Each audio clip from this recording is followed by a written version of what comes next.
Well, hello. Welcome to another RiderCamTV video, and today we are at Damerels, where dreams are made.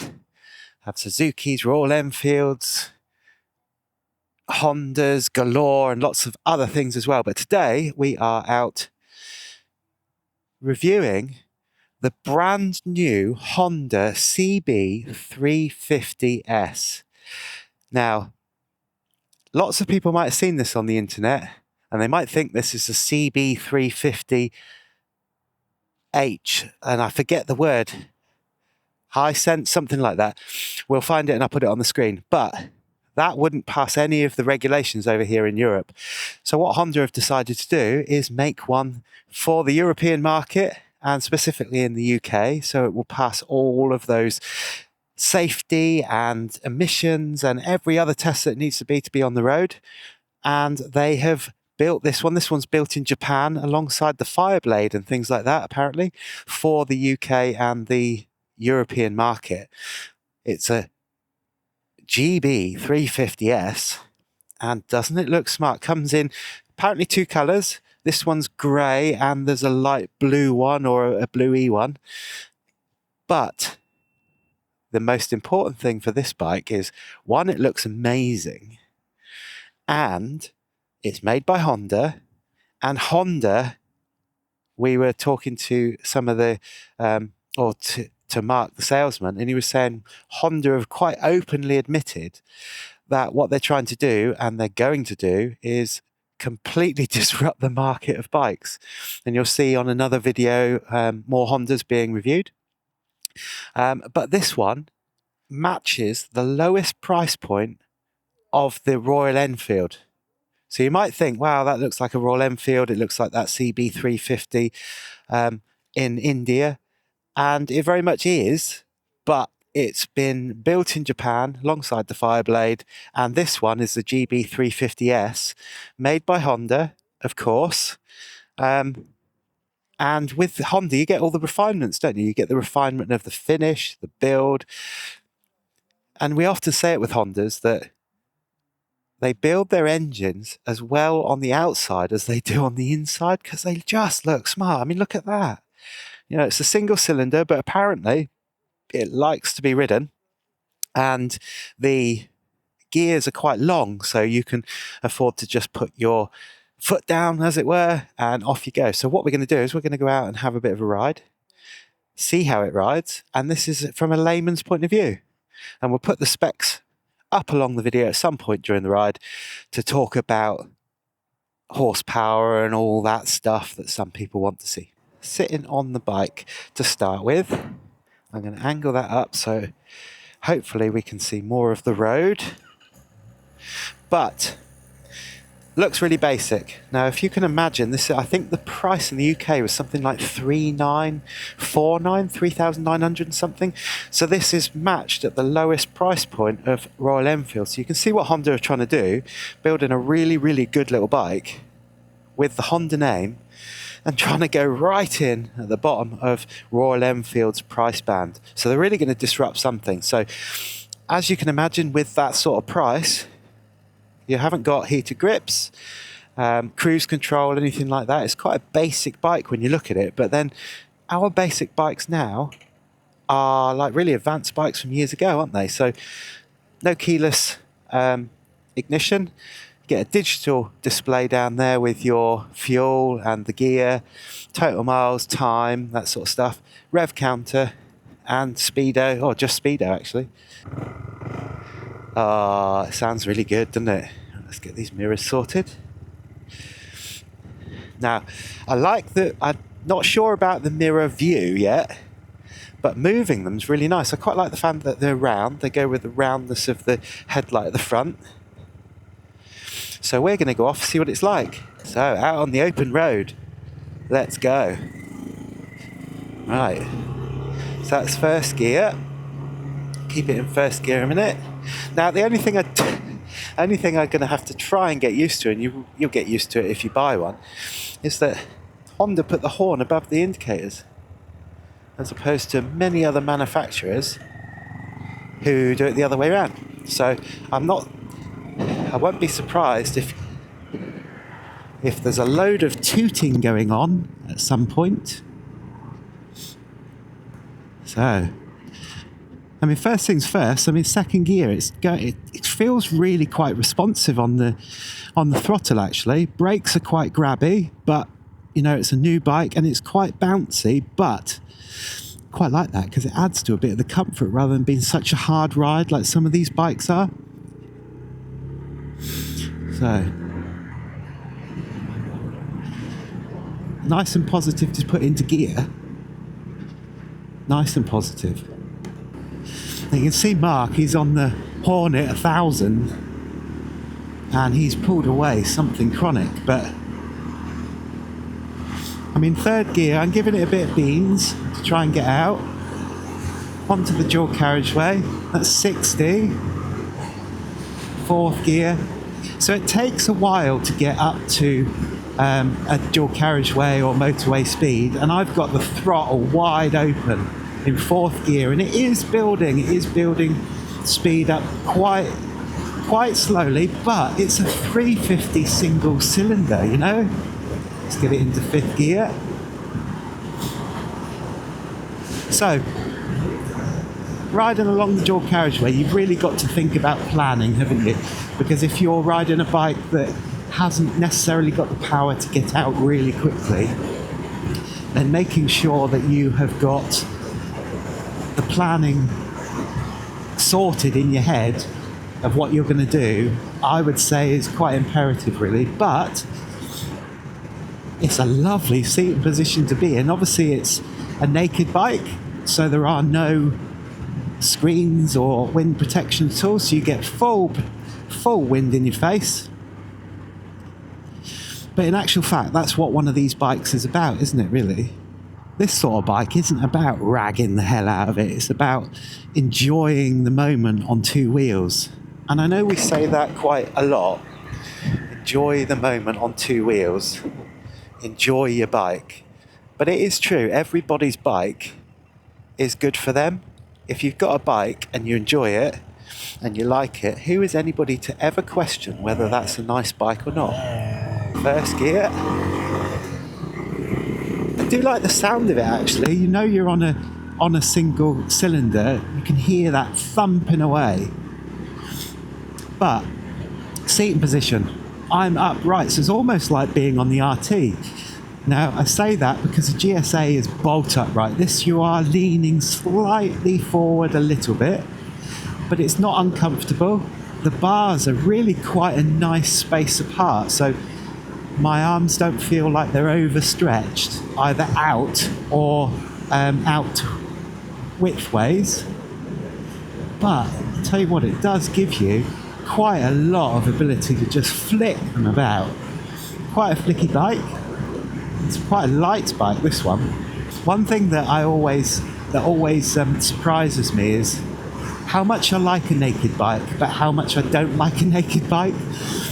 I like a naked bike because it kind of gives you back that feeling that you're on a motorbike. Because after being on the RTs, they are immense bikes, but being behind the screen, sometimes you lose you can lose the feeling that you're actually riding a motorbike, whereas this gives it fully back to you. So, back to seating position. The clocks at the front, really good, actually. I like the way that they've used that font there because it stands out really quickly. So bear in mind, on a lot of bikes you've got the screen there and you're going to be looking at the screen quite quickly. This one you have to look down to see it. So being able to look down really, really quickly and see what you're doing, I think is essential, and it really does work quite well. Now, I'm not getting any vibrations at all through the handlebars or through the foot pegs. Nothing whatsoever. If I was to criticise the vibrations, I would say that there's a tiny bit coming through the foot pegs, but I think that's a little bit of character, actually. It's nothing that I'm going to get off the bike and feel my feet throbbing like I have on other bikes before. Now, the seat looked really comfortable, and it is comfortable. I'm not sure it's the most comfortable seat I've ever sat on, but it is a nice, comfy place to sit, and it's quite a long seat and dipped where you would sit, so you can move around on the bike quite easily. The gears, the gearbox goes into gear really, really smoothly. And what I do like about it is not only does it go into gear really smoothly, but it's quite a defined click when it goes into gear as well. So not once have I had a false neutral or anything. Only thing that's taking a little bit of getting used to is the fact that the gear lever is slightly smaller than I'm used to, so it's almost hitting the side of my boot as opposed to my toe. But then that's one of those things with getting to know a new bike, isn't it? So suspension, it's not overly hard, it's not overly soft, and when we first started riding it, I mentioned that it was quite divey when you put your brakes on, and of course it is, but that doesn't mean that it's a wallowy, horrible bike, and it doesn't mean that it's an unresponsive bike either. I mean, we're doing 60 in a 60, poodling around these lovely lanes, and it's handling this so well. I'm in 4th gear, so I'm not even in top gear. Don't feel that it wants to go into 5th, actually. So with 5th, it feels like it's not as responsive at this sort of speed. So 4th seems to be its little sweet spot on this sort of road at this sort of speed, to be honest. It's really flickable and a lot of fun to ride, actually. If you could see in my helmet, I think you'd see the smile that I've got on my face. It's really quite nice. I mean, who would want anything more than that on one of these roads? You know, there's a market for every bike. There's a market for the bike Mark's riding up ahead. 1000cc, breakneck speed, rip your face off when you speed up. There's a market for a bike like this. It will happily do the speed and let you hustle around all of these lanes. But for £3,949 in the UK, I mean, that's just insane, isn't it? Now, I don't want to pitch manufacturer against manufacturer, but the Royal Enfields are lovely, aren't they? They've got a good following. They've been around for years. They're iconic. Lots of people have got them. Lots of people are exploring different places with them. They're easy to fix. And if they can set their price at $3,949, their lowest price, and then Honda come along and say, we're going to match that. What's their lowest price? Well, we're going to make this for that. Honda have always been good at making bikes and cars, not only from the outside, but the inside as well. Now, with them trying to disrupt the market, are there going to be a lot of people that would say, I'll get a Honda over a Royal Enfield? Or are there going to be those hardened stalwarts that are going to get a Royal Enfield over anything else because that's what they've always wanted? Of course. But I think Royal Enfield have got a real good contender on their hands with a well-established manufacturer from around the world that have committed to building this in Japan, bringing it to the European and UK market, making sure that they fit all the safety and all of that sort of stuff so that it can come over. I think they call it homologized or something like that, where all vehicles have to be tested to a certain standard to be able to be on the road. Certainly here in the UK and around the world as well. So that's why they've done it. And I know that money is tight for everybody, isn't it? But if you're in the market for a brand new bike and you want to buy a Honda, you want to buy a well-known brand that is made well, and then you come across this one, I think it's going to fit a lot of budgets.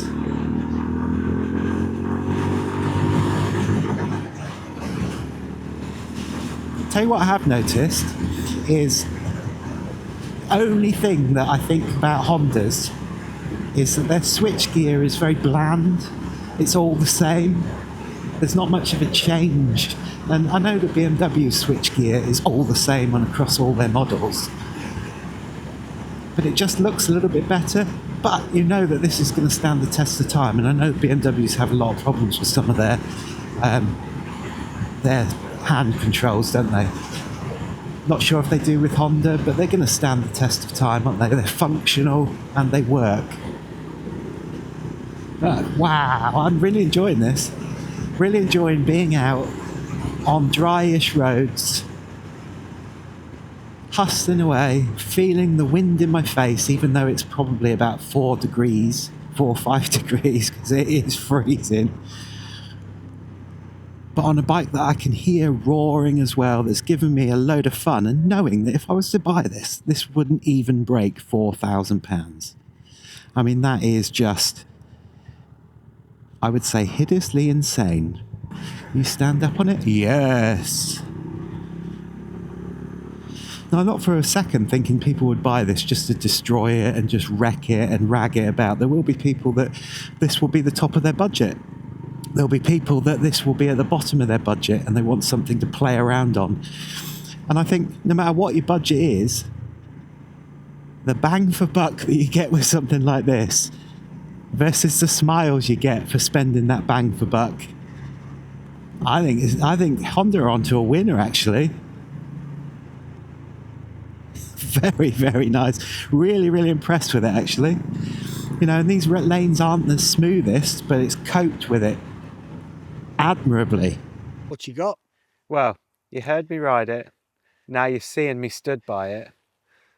And It's really small. Well, does it really? It feels small, but I like that about it. This is the GB350S from Honda. Now, don't be mistaken from it being the CB350H.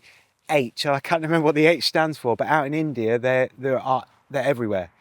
Now, what Honda have done is because the homologation, something like that word again, that's to do with how all of the bikes are tested to where they're going to be sold. And for the European market and the UK market, the CB350H wouldn't pass any of those tests. So Honda's Go. So the H version is based around Asia, India, and yes, like, so this bike isn't built there, it's built in Japan. Yeah, so this bike's built in Japan and it passes all the European stuff, and I'm going to move it before it falls off that stone that I'd put it on. Is it easy to push? Yeah. Yeah, so it's made in Japan alongside the fire blades and stuff. Honda have got a really good name. So they've made the GB350S, and I've got to say, it's stonking. Getting on it and riding it, the seating position is really comfy. The handlebars feel like they're just in the right place, but it almost feels like it would move like a GSA. You know, you've got that maneuverability because the bars are so far apart. This is just right. Everything feels in the right place and you can just chuck it about. It's so light. The tank is quite big looking, but we'll put all the specs up at some point during the video. It's a single cylinder. I love single cylinder and bikes. I tell you what, hearing that pop, pop, pop, pop, pop, pop, pop, it's just really, really nice.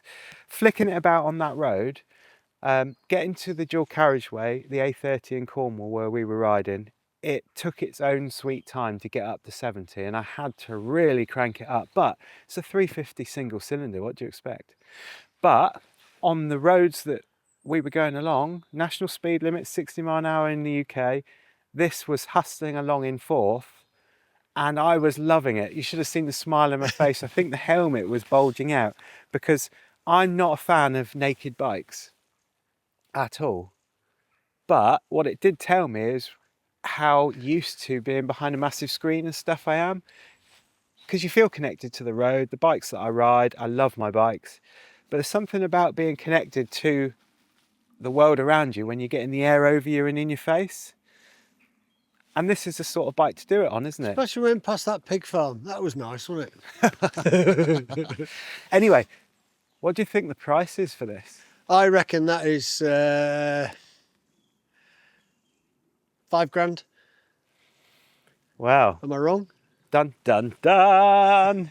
In the UK, what Honda have done, because this is another one of their disrupting techniques that they're quite open about, because they want to get a bigger share of the bike market. Mike Barker. Yeah, the bike market. This is, at the moment in the UK, £3,949, which is the lowest price point of the Royal Enfields.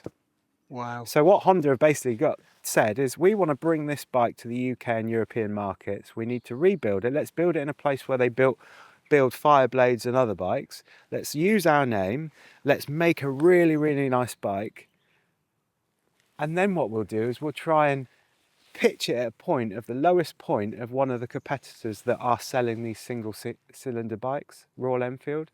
See, Honda have got a history of doing that, because when they bought the Honda Melody, when that first came out, the guy who designed it took it to the board of Honda and said, "This is what I want." And they went, "We can't build that. It's going to cost a fortune." And he went, "You will make your money back on the bikes that you sell as long as you put good kit on it." And look at those Honda Melodies, you find them all over the world. Yeah. Royal Enfields, you're finding them all over Asia. They're all over Europe now. You see quite a lot on tour. If they're doing the same thing now with this, they're on a winner, aren't they? And Royal Enfields are really good bikes. Yeah. They've got a massive following, haven't they? But when you look real deep into the detail of how they're manufactured, so you can pick up imperfections on the frame and stuff. Not that they're dangerous, but just the finishing isn't as good as Honda, because Honda have got a really good name. So they build on the outside really good stuff, just as well as they build the stuff on the inside. It looks really nice. You know, the cam that goes all the way, they can't do much about aesthetics and changing the way that the bike looks and where all the stuff is. But I think they've done a pretty special job. Next tyres on it. Yeah. I've not seen that on them before. The seat looks really uncomfortable. It's a one-piece seat, but it's actually strangely more comfortable than you would think. You got really quite a lot of space to move around. I stood up when I was riding it and it felt just right. The pegs are just in the right place. So when you sit on it, the pegs are just in the right place. So I'm almost at 90 degrees and it felt like the RT ever so slightly forward. So it didn't feel abnormal to ride. All of the pedals and stuff are in exactly the right place, apart from the gear selector on the left hand side. I found that the edge of my toe was hitting it. Let's have a look. The edge of my toe was hitting it, rather, because it's quite a dip down to get underneath it. So I ended up changing like that. But that's one of those things that you just get used to, isn't it? Yep. And as I'm riding along on this bike, I'm thinking, this isn't a bike like the Hornet, like Mark was riding, that zooms off at light speed ahead and you see him from this size and then suddenly he's this size. This is a bike to go out and enjoy. And the thing that I think is really good about this sort of bike is, at that price point, it's going to be at the top of somebody's price point, isn't it? Because not everybody's fortunate to have money, not even us. And for some people, it's going to be right at the bottom. So whether it's at the top of your price point and you really, really want a brand new bike and you want a good name and that fits your budget, this is a brilliant bike. 60 miles an hour all day long in fourth, fifth. Fifth I found a little bit... just more of a motorway gear, do you think? Yeah, whereas fourth there was much more, it was much more responsive going around all the corners. But if you've got loads of money and you want a little hack and just go out and enjoy, this might be the bike for you. But the thing about single cylinders though is, I was always told a single cylinder is a donkey. You get like a Hornet or something like that. That's a stallion. A donkey, you load it up and it goes all day. Yeah. And that's why your fifth gear is as sluggish as it is. But you've got to rag them a bit, That's how they work. And the gears are slightly longer. They feel slightly longer than other bikes of this CC. But it likes to be ridden, it likes to be revved, it likes to be used. Really comfy, everything's in the right place, and it just goes, and it put such a smile on my face. The styling of it, it's quite retro, isn't it? Which is the way things are these days. People like these new retro style looking bikes. It's directly up against the Royal Enfield. It is, isn't it? And it's going to tip some people. Royal Enfield are brilliant. They make such great bikes. But there'll be a lot of people that will think, well, actually, I've been looking at the Meteor 350 or something like that. Now this 350's out, I like the manufacturer's Honda more than Royal Enfield. I like the finish a little bit more. The price is the same. I mean, how do you... It's a no-brainer. So some people naturally go for this. There will be lots of people that go for Royal Enfield because they love Royal Enfields because they're great bikes. But it just is so nice. So if I like the light. If I start it up, are you ready? Yeah.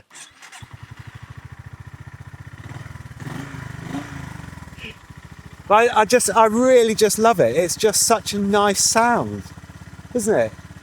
It's not obtrusive, but you can hustle away.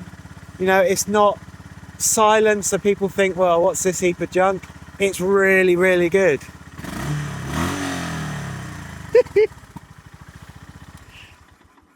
And you get all LEDs. You know, it's all LED, isn't it? That light is really good. The only thing I did find is, if you come around here, Mark, the switchgear is awesome on Hondas.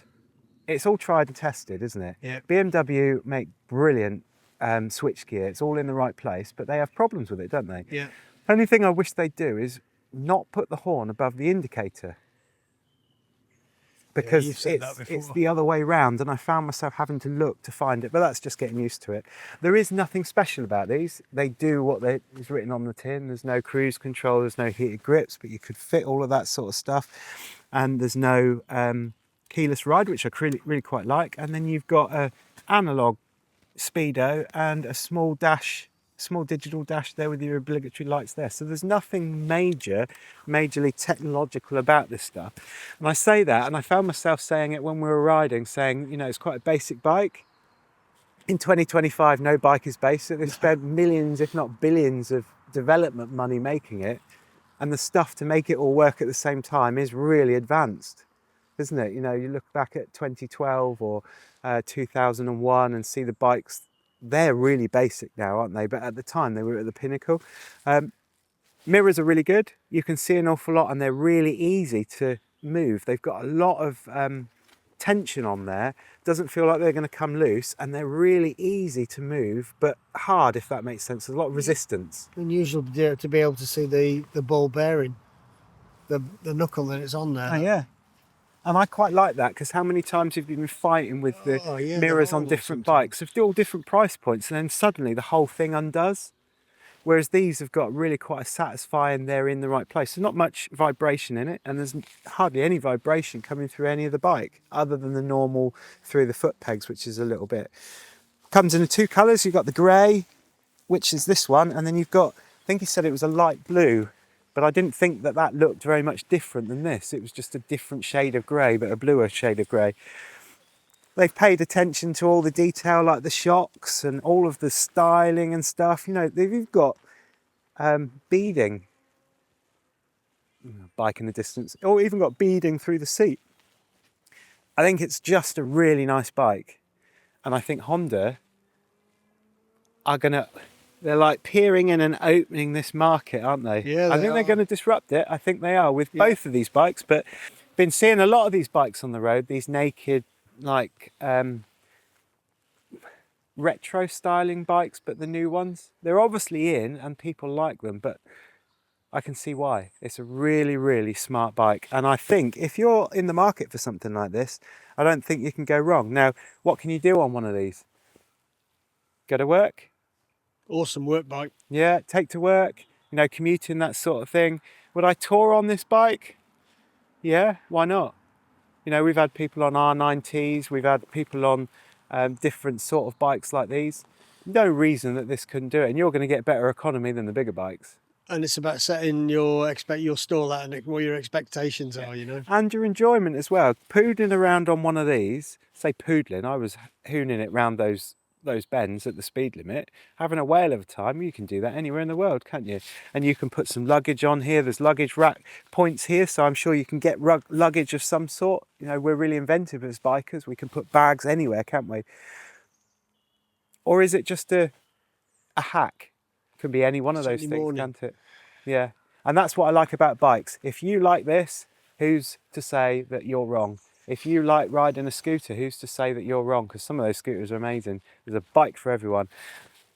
I'm not sure that it would go in my garage because I've got a different need out of the bikes. But if I wanted something like this, I think this would be in the running.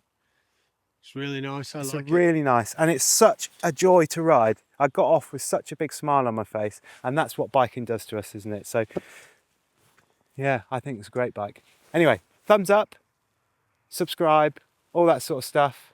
And don't forget, if you want to come touring with us, RiderCamTV Tours. See you in the next one.